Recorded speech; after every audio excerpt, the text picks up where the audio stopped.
Yang terhormat Bapak Rektor dan atau Ketua Senat Universitas Islam Sumatera Barat, yang terhormat Sekretaris dan anggota Senat Universitas Islam Sumatera Barat, yang saya hormati wakil dari yayasan yang hadir bersama-sama kita pada pagi hari ini, dan Bapak Jerry.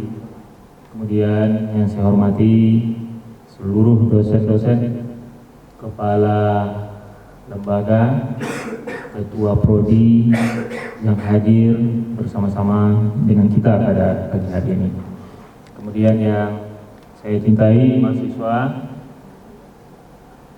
pengurus Badan Eksekutif Mahasiswa yang bersama-sama dengan kita pada pagi hari ini. Bapak-bapak dan Ibu semuanya, kita tentu bersyukur kepada Allah Subhanahu wa Ta'ala yang alhamdulillah berikan kesempatan kepada kita semua untuk hadir di sini pada acara Dies Natalis ini. Yang kedua, yang baru saja Bapak Rektor kita yang terhormat Profesor Dr. Eka Putra Wirman menyampaikan pidato kepada kita semua, memotivasi kita semua untuk kita selamat menghadapi perjalanan hidup ini. Kemudian salawat dan salam tidak lupa kita hadiahkan kepada kita Rasulullah SAW. Bapak-bapak dan Ibu semuanya, saya juga mengucapkan selamat datang kepada teman wartawan yang hadir pada pagi hari ini. Bapak dan Ibu, pada kesempatan ini izinkan saya menyampaikan orasi ilmiah dengan judul soal pilkada yang berbiaya mahal, kita memang harus bersolusi. Tema ini dipilih karena tema ini memang sedang hangatnya dibicarakan di tengah-tengah masyarakat. Kita baru selesai menyelenggarakan pilkada dengan segala macam dinamikanya, maka mudah-mudahan orasi ilmiah ini bisa dijadikan catatan bagi semua untuk bagaimana kita ke depannya menjadi lebih baik. Bapak dan Ibu semuanya, apakah benar pemilihan kepala daerah berbiaya mahal? Mari kita lihat angka-angkanya.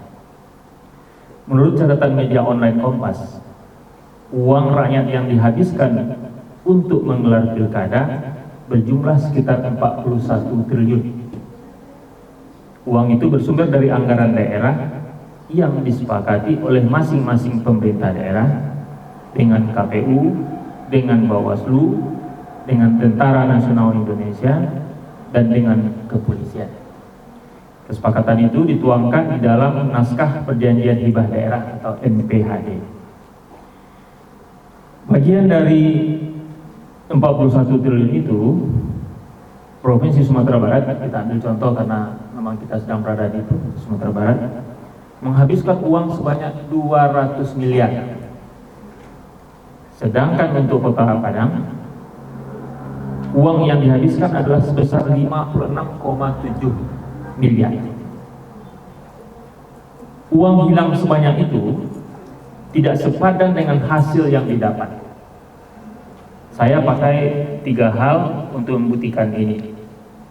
Pertama, terkait partisipasi pemilih. Logikanya, uang sebanyak itu bisa menggerakkan rakyat untuk berbondong-bondong datang ke tempat pemungutan suara menggunakan hak pilih mereka. Mari kita lihat data partisipasi pemilih Pilkada 2024. Secara nasional, partisipasi pemilih ada di angka 68%. Di Sumbar lebih rendah, hanya sekitar 57,15%. Di Kota Padang lebih rendah lagi, hanya 49,1%. Sebagai perbandingan Bapak dan Ibu semuanya, angka partisipasi pemilih Pilkada 2024 tersebut jauh lebih rendah dibandingkan dengan tingkat partisipasi pemilih pada Pilpres 2024, yaitu sebesar 81,78%. Kedua, pilkada langsung tidak menjamin semua kepala daerah terpilih memiliki integritas yang baik. Buktinya, menurut catatan KPK, dalam rentang waktu tahun 2005 sampai 2024, sebanyak 196 kepala daerah berurusan dengan Komisi Pemberantasan Korupsi karena terlibat dalam perbuatan tidak berintegritas atau tindak pidana korupsi. Apa sebab? Praktik pelanggaran terhadap prinsip integritas dan atau tidak jujur sudah dibiarkan terjadi sepanjang proses pilkada. Tidak percaya? Pelajarilah laporan penerimaan dan pengeluaran dana kampanye atau LPPDK para calon kepala daerah. Saya ambil contoh di tempat kita di Sumbar ya. Salah satu pasangan calon gubernur dan wakil gubernur melaporkan bahwa mereka menghabiskan dana kampanye sebanyak 4,7 miliar saja. Sementara itu, berdasarkan dokumen LPPDK yang diunduh dari website KPU, salah satu pasangan calon kepala daerah sebuah kota di Sumbar menghabiskan biaya kampanye yang lebih besar dari calon gubernur dan wakil gubernur tersebut, yaitu sebesar 5,7 miliar. Jadi gubernur menghabiskan 4,7, sementara wali kota menghabiskan 5,7 miliar. Bayangkan, calon gubernur dan wakil gubernur yang berkampanye di 19 kabupaten dan kota di Sumbar mengeluarkan biaya yang lebih kecil ketimbang calon wali kota dan wakil wali kota yang hanya berkampanye di 11 kecamatan. Padahal kampanye di gubernur dan wakil gubernur dengan cakupan wilayah yang luas dan pemilih yang lebih banyak dengan jumlah TPS sebanyak 10.846 tentu membutuhkan biaya yang jauh lebih banyak bandingkan dengan TPS di Kota Padang yang hanya berjumlah 1,1847.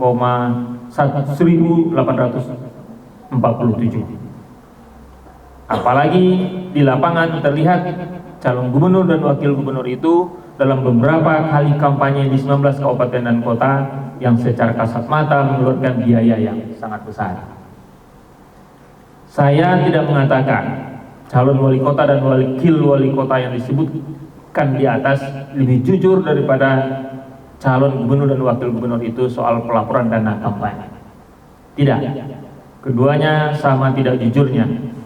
Jika pasangan wali kota dan wakil wali kota itu jujur, pengeluarannya pasti jauh lebih besar dari yang dilaporkan. Saya sudah pelajari 16 dari 19 LPPDK calon kepala daerah Pilkada Sumbar 2024. Hampir semuanya membuat laporan yang tidak masuk akal atau tidak jujur. Ada yang melaporkan pengeluaran dana kampanye hanya Rp10.000. Nah, ini bayangkan untuk kampanye hanya butuh uang Rp10.000, dilaporkan itu ke KPU secara resmi. Bahkan ada pasangan calon yang tidak mengeluarkan dana kampanye sama sekali atau Rp0. Di berkampanye dananya Rp0. Ada yang Rp10.000, ada yang Rp0. Ketidakjujuran itu dibiarkan saja terjadi oleh penyelenggara pilkada.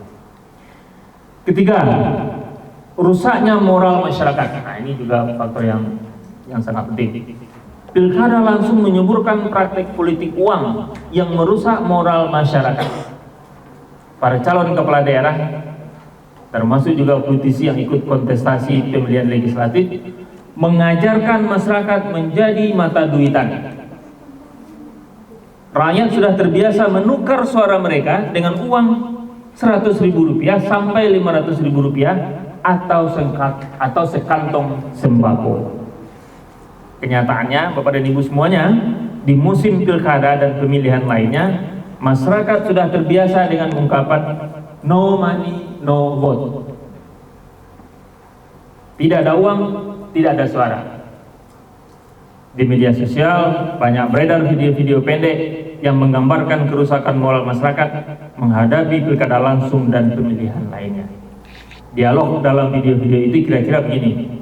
Din, kamu tidak ikut nyoblos ke TPS? Malas tidak ada serangan fajar.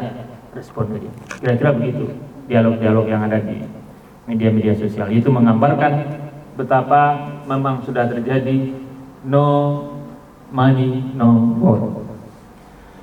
Rendahnya partisipasi pemilih, terpilihnya kepala daerah yang tidak berintegritas, dan rusaknya moral masyarakat merupakan 3 indikator penting yang memungkinkan kita melompat pada satu kesimpulan. Minyak habis, sambal tak enak. Uang rakyat tandas, tapi hasilnya tidak sesuai harapan dan bahkan menimbulkan kerusakan moral. Menyiasati pilkada yang mahal dan hasilnya tidak sesuai harapan itu, Presiden Prabowo menawarkan solusi. Kata Pak Prabowo, pilkada digelar di Dewan Perwakilan Rakyat daerah saja. Prabowo melempar wacana itu pada tanggal 12 Desember 2024 di acara ulang tahun Partai Golkar.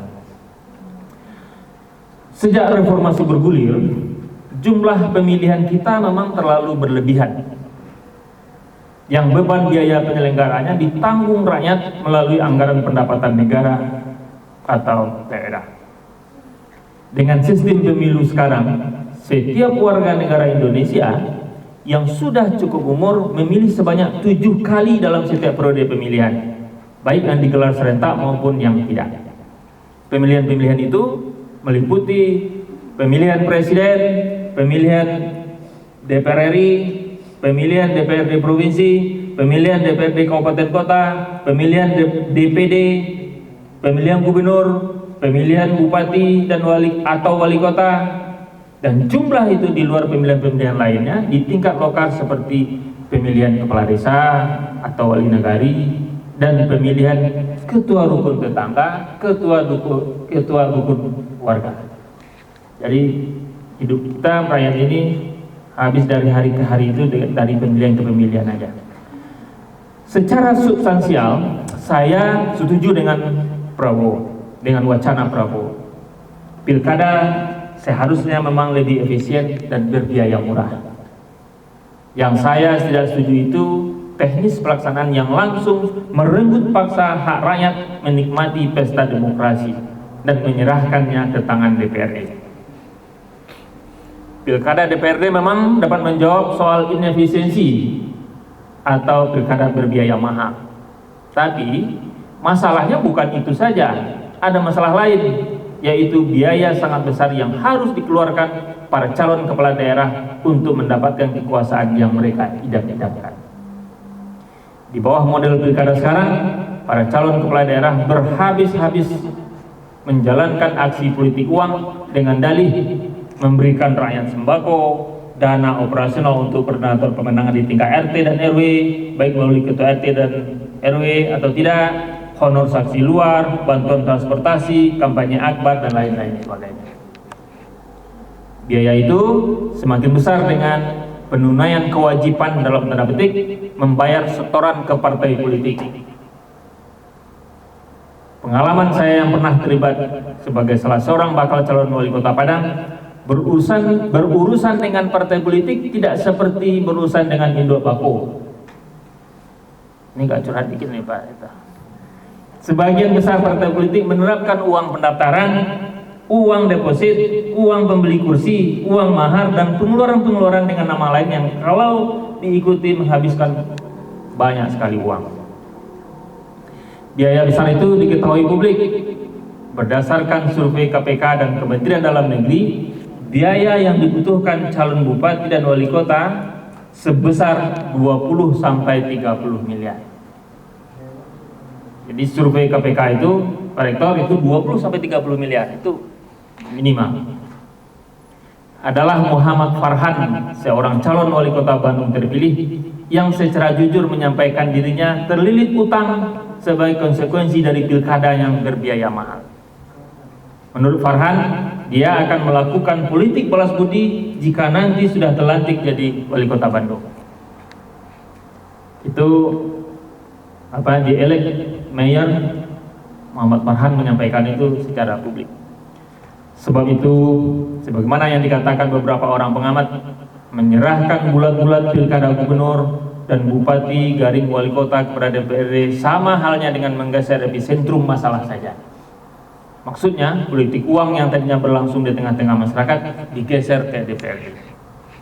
Saya punya ide jalan tengah, yaitu mengurangi jumlah pilkada langsung Ide ini sebenarnya sudah saya tulis lebih dari 10 tahun yang lalu di koran Bisnis Indonesia dengan judul artikel Pilkada Model Jakarta Solusi Ideal. Jadi saya tulis itu pada tahun 2014.